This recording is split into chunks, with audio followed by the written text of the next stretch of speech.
Oração que transporta montes. Capítulo 7. O segredo da oração que se antecipa ao mal.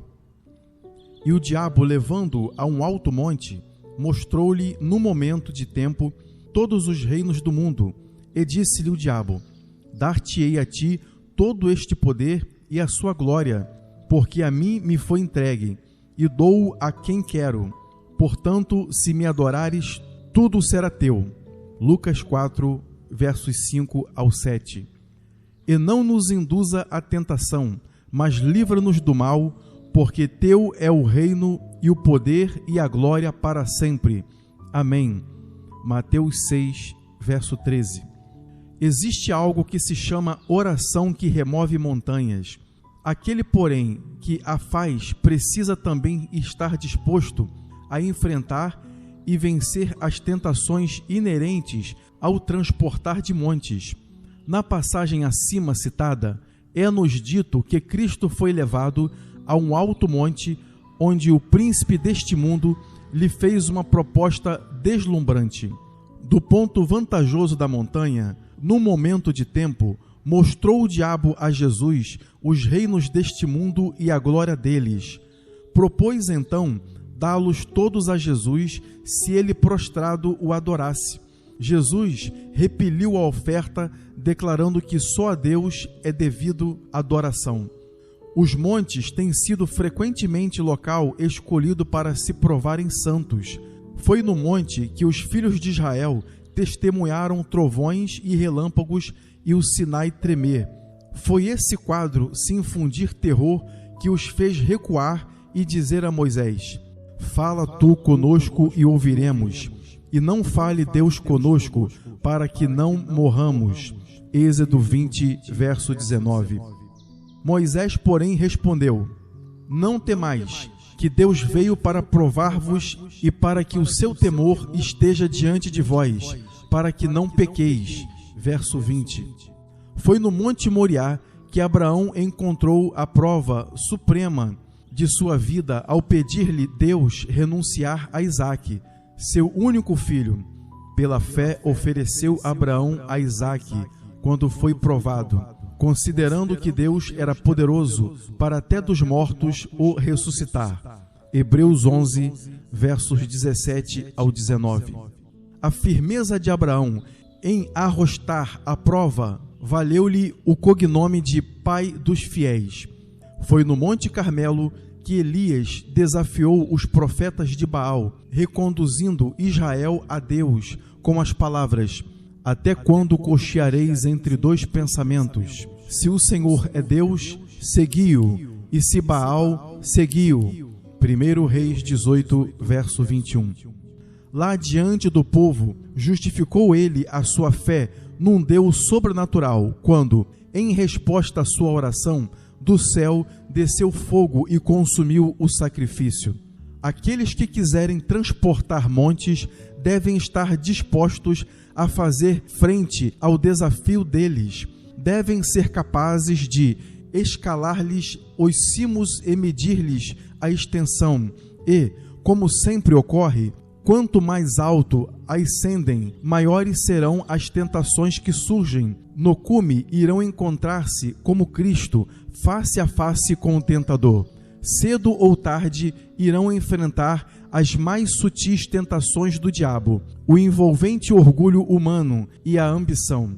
Sabendo Satanás que Cristo as vencera todas, apresentou-lhe ainda a proposta de que todos os reinos do mundo seriam seus se ele o adorasse. O segredo da vitória sobre a tentação. Todo homem tem de enfrentar a tentação, como Cristo o teve. Não devemos, porém, buscá-la. Nenhuma vantagem há em nos colocarmos no seu caminho. Foi por isso que Cristo nos ensinou a orar: Não nos induzas à tentação, mas livra-nos do mal. Eis aqui a antecipação divina ao mal e a libertação dele antes que nos enlace. Certa mãe, jovem cristã, aprendeu o segredo da protetora providência de Deus. A oração formara parte importante da sua vida e ela se tornara sensível à direção do Espírito. desse viver diário no Espírito, resultou-lhe poder orar a tempo de evitar uma tragédia na vida do filho. Eis o seu testemunho. Certo dia de outono, pouco antes do encerrar das aulas, um grande temor apoderou-se-me do coração. Algo trágico estava por acontecer. Sabia que um de meus filhos corria perigo. Era-me esta uma nova experiência, pois só conhecera felicidade desde que encontrara a salvação. Compreendi tratar-se de um aviso de Deus e comecei a orar. Veio-me o alívio.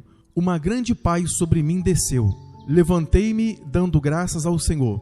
Quando vi os filhos chegando a correr pela estrada, saí do portão e fui-lhe ao encontro. Ao se aproximarem, uma das meninas contou-me que o filhinho do vizinho fora atropelado.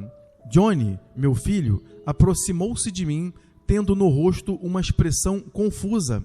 Mãe, exclamou ele, aquele carro quase me pegou também, pois estávamos atravessando juntos a estrada.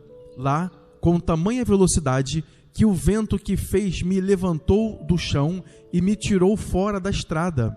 Eu, porém, lhe disse que havia sido a mão de Deus que o desviara do perigo. Algumas orações são feitas demasiado tarde. Algumas orações são feitas tarde demais. Pessoas há que buscam a Deus depois que as complicações as envolveram, sem compreenderem que se houvessem orado mais cedo, talvez as tivessem evitado. Há o que se chama prever o mal e evitá-lo. O avisado vê o mal e esconde-se, mas os simples passam e pegam a pena. Provérbios 27, verso 12. Como pode o homem esperar escapar às ciladas que o maligno continuamente lhe arma? A resposta está não em previsão ou sabedoria humanas, pois o mesmo escritor aduz: confia no Senhor com todo o teu coração e não te estribes no teu próprio entendimento. Provérbios 3, verso 5. Há um lugar seguro que está oculto à vista do transeunte comum, mas reservado àquele que transtorna montes. Jó alude a isto: vereda que ignora a ave de rapina, e que não viu os olhos da grana. Nunca a pisaram filhos de animais altivos, nem o feroz leão passou por ela. Estendeu a sua mão contra o rochedo e transtorna os montes desde as suas raízes. Jó 28, versos 7 ao 9. Todo lugar de segurança e proteção do mal claramente revela-o o Salmo 91. Aquele que habita no esconderijo do Altíssimo, à sombra do Onipotente, descansará, porque ele te livrará do laço do passarinheiro e da peste perniciosa. Ele te cobrirá com as suas penas, e debaixo das suas asas te confiarás. Temos aqui prometida libertação dos ardis de Satanás. A expressão laço do passarinheiro é nítida alusão à obra dele, ocupado que está em armar laços ao povo de Deus. Muitos caem em suas malhas, mas, na verdade, Deus, na sua misericórdia, de alguma forma os liberta.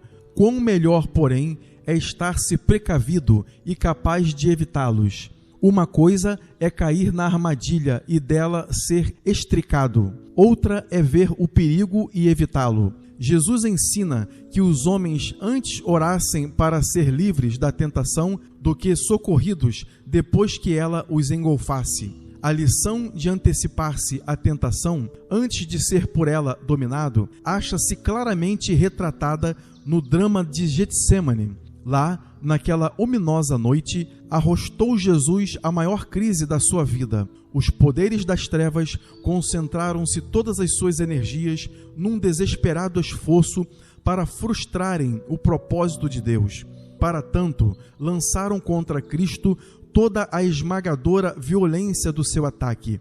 Ao orar, naquela terrível noite, tinha Jesus a alma imersa em agonia. O suor, como grandes gotas de sangue, escorrendo-lhe da fronte, caía ao chão. empenhava-se ele em mortal combate, enquanto seus discípulos dormitavam, evidentemente alheios ao drama em que se empenhava a atenção do universo.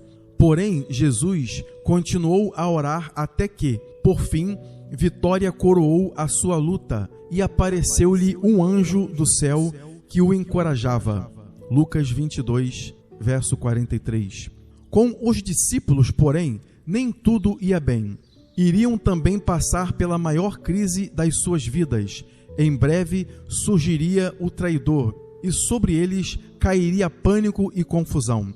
Entretanto, durante aquele precioso tempo em que se poderiam fortalecer para enfrentar a tempestade que sobre si desceria, continuavam dormindo. Cristo interrompeu sua própria oração num esforço por despertá-los do perigo.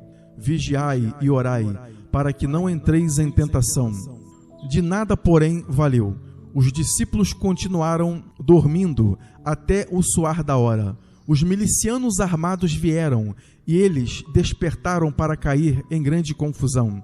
Pedro, em pânico, falou impensadamente, apenas para descobrir, numa chocante compreensão dos fatos, que havia negado ao seu mestre.